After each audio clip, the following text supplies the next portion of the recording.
So it's here. The Great Blizzard of 2010. Unbelievable how much snow we're getting. We just got snow last week. Probably got 18 inches last week. Probably going to get another 18 to 20 today.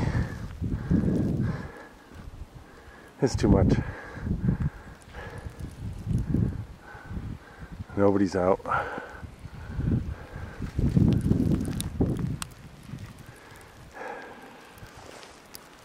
Snow blowers can't do it.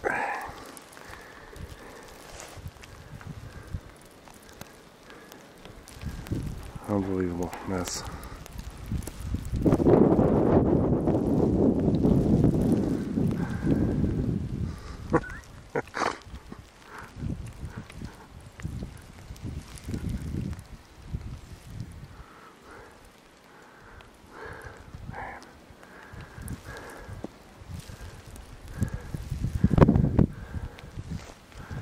All right.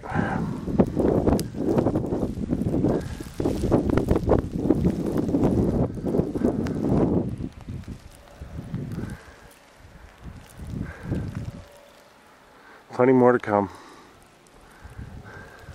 Just have to keep shoveling in shifts here. Try to keep it cleared.